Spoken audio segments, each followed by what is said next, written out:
totalement saturé. Près de 700 habitations ont brûlé. Ce service des Plusieurs urgences est personnes en ont perdu première la ligne vie. contre 3 millions d'hectares sont partis en fumée.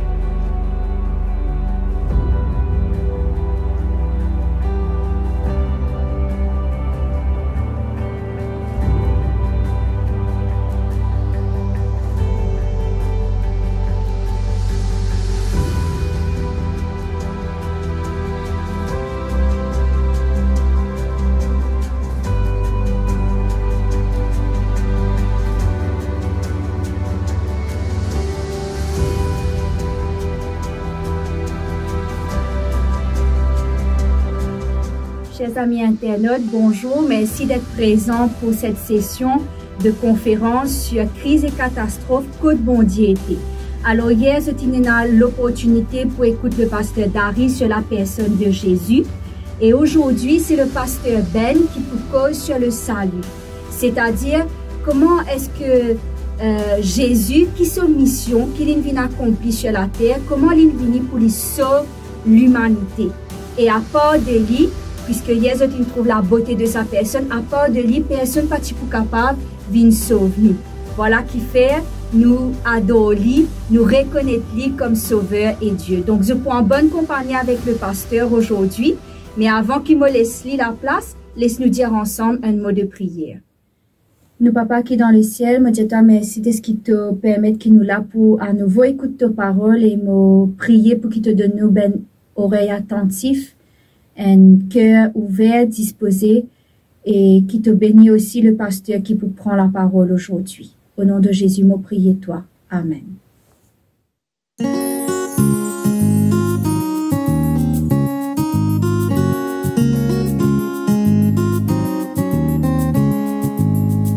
Je suivrai mon Seigneur et mon Maître, sans jamais m'éloigner de ses pas. Sans que rien ici-bas ne m'arrête, et sans rien que le chant de sa voix. Je vivrai de bonheur et de grâce, de l'amour que son cœur m'a donné, et que rien ici-bas ne l'efface. C'est le vœu de mon âme assoiffée. Seul instant auprès de toi vaut bien les heures et la route. Tout pour autant que ce soit toi qui m'accompagne parmi de ta joie. Je suivrai mon Seigneur et mon Maître, sans jamais m'éloigner de ses pas, sans que rien ici-bas ne m'arrête, et sans bien que le chant de sa voix, et sans bien que le chant de sa voix, et sans bien que le chant de sa voix.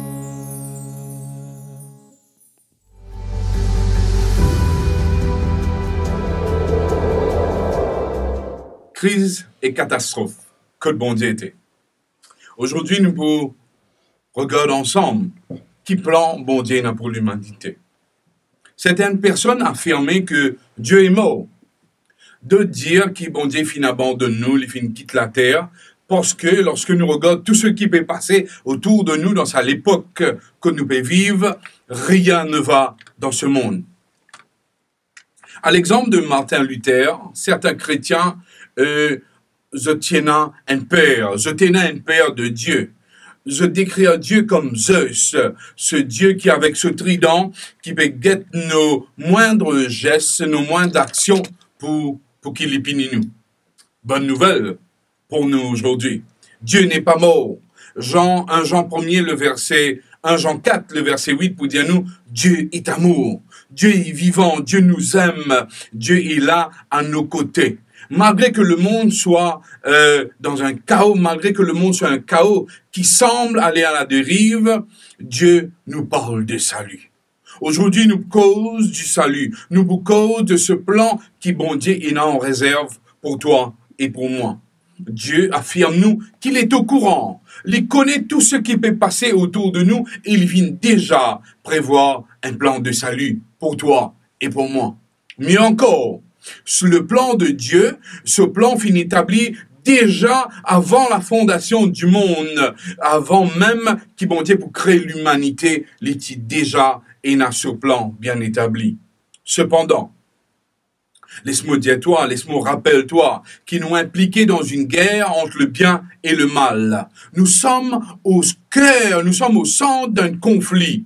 Le diable aussi, lui aussi, il est dans ce plan.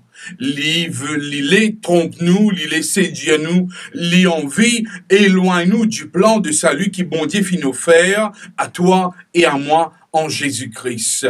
1 Pierre 5, le verset 8, l'apôtre, pour rappel-nous, soyez saufs, veillez, parce que notre adversaire, le diable, il rôde autour de nous comme un lion rugissant, il peut rôder qui s'en a, il peut dévorer. Selon le dictionnaire, le salut, c'est le fait d'échapper à la mort, d'échapper au danger et de garder et de recouvrir un état heureux, un état prospère. La Bible peut dire nous que bon Dieu a un plan de salut pour nous. Dieu a envie de retirer nous du danger. Dieu a envie qu'il nous échappe à la mort.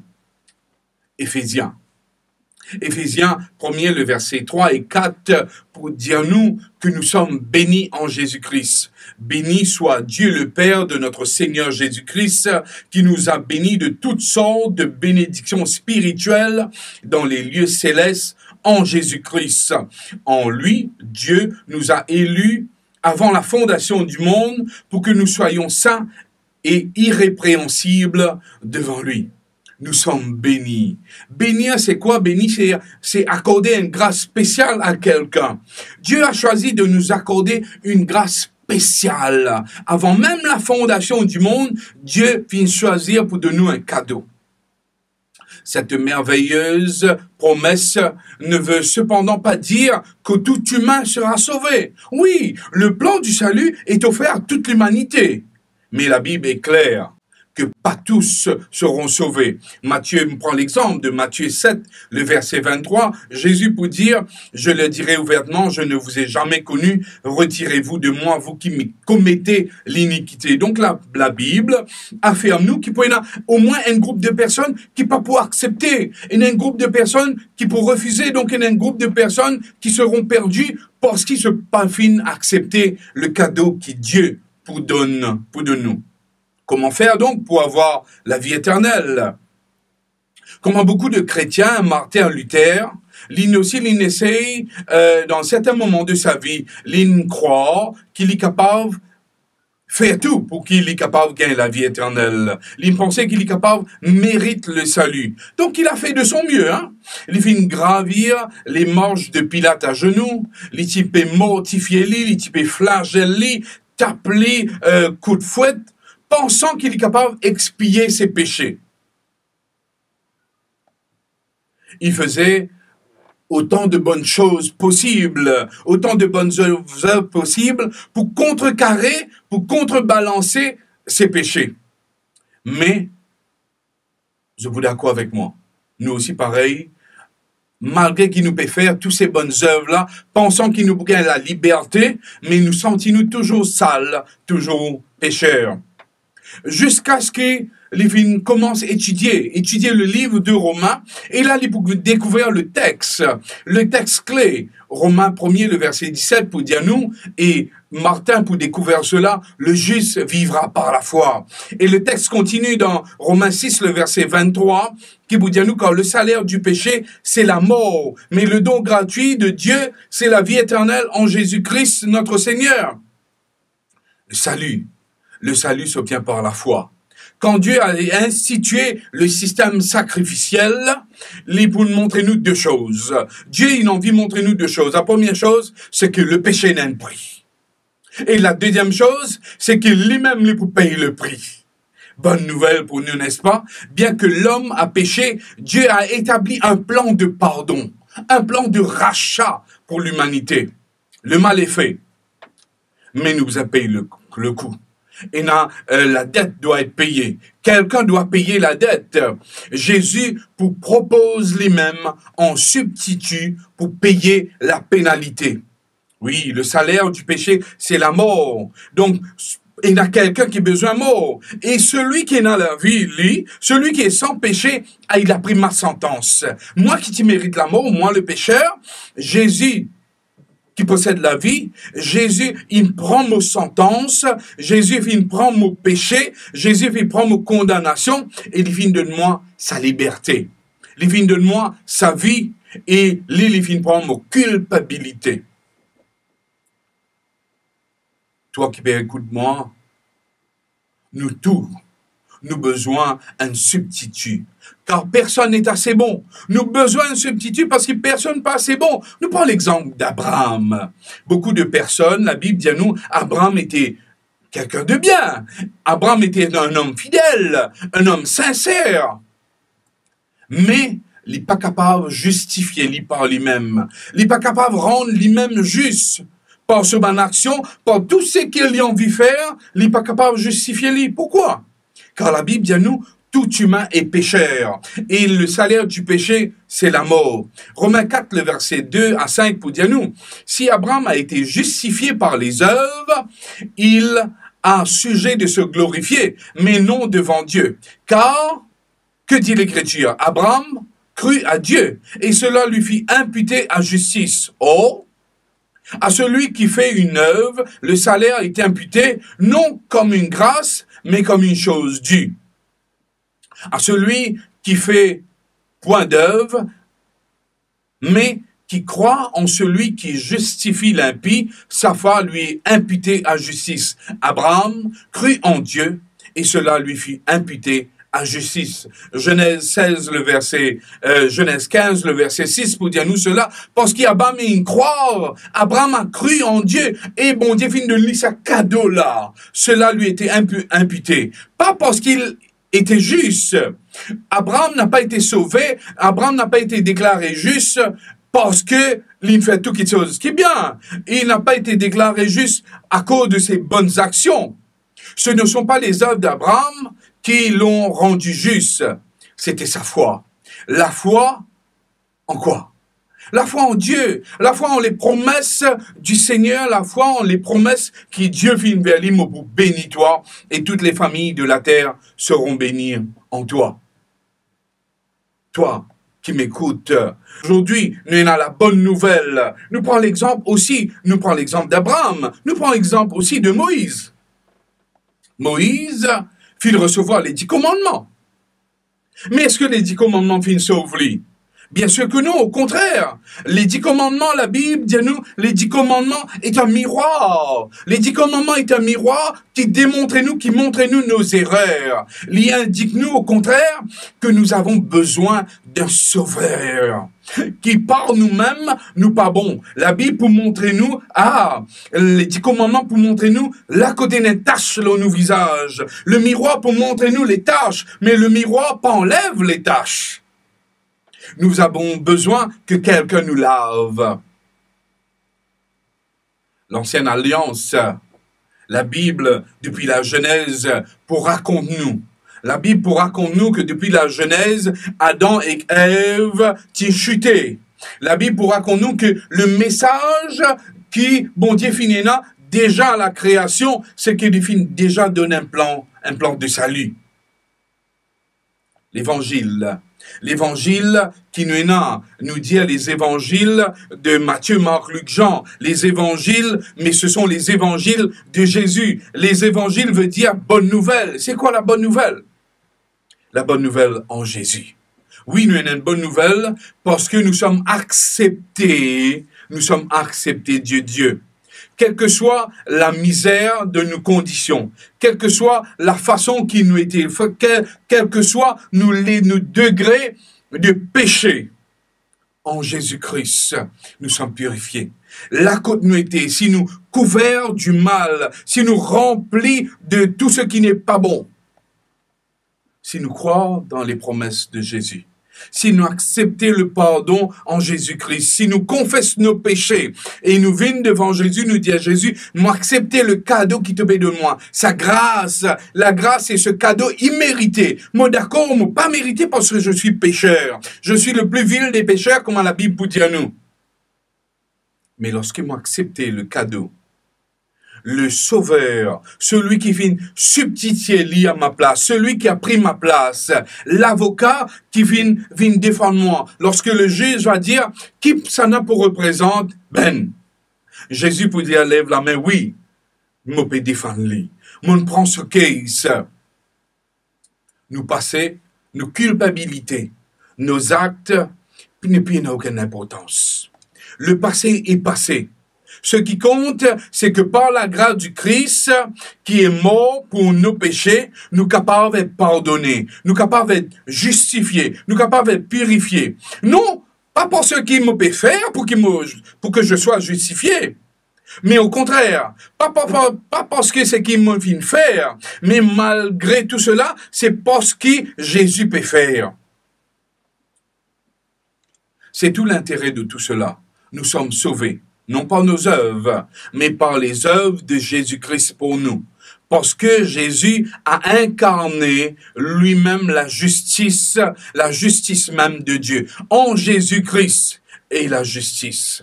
Cette justice est offerte à chacun de nous. Nous le revendiquons par la foi. Est-ce que toi aussi te cherches la paix? Alors que le monde perd de la paix, alors que Martin, il fait tout pour de la paix de l'esprit par ses bonnes actions. Est-ce que toi aussi, te cherches la paix? Est-ce que ton vie a au-delà de la culpabilité? Me dis-vous ce matin qu'il nous capable au-delà de la culpabilité. Nous capables au-delà même de ce qui peut attendre-nous devant. Au cœur de cette épopée dans laquelle nous nous trouvons, se trouve l'accusation. L'accusation par le diable qui dit à nous que Dieu est cruel, qu'il nous cache des bonnes choses, que Dieu est égoïste, que Dieu est injuste. Mais attendez une minute. À nous jeter un regard sur Jésus. Celui qui est né, celui qui a vécu, celui qui est mort sur la croix, pour toi et pour moi. Pas parce qu'il a besoin de faire lui, mais parce que Jésus compte en nous. Est-ce que cela ressemble à un Dieu cruel ou vengeur? Est-ce que cela ressemble à Zeus avec ce trident qui peut atteindre nous?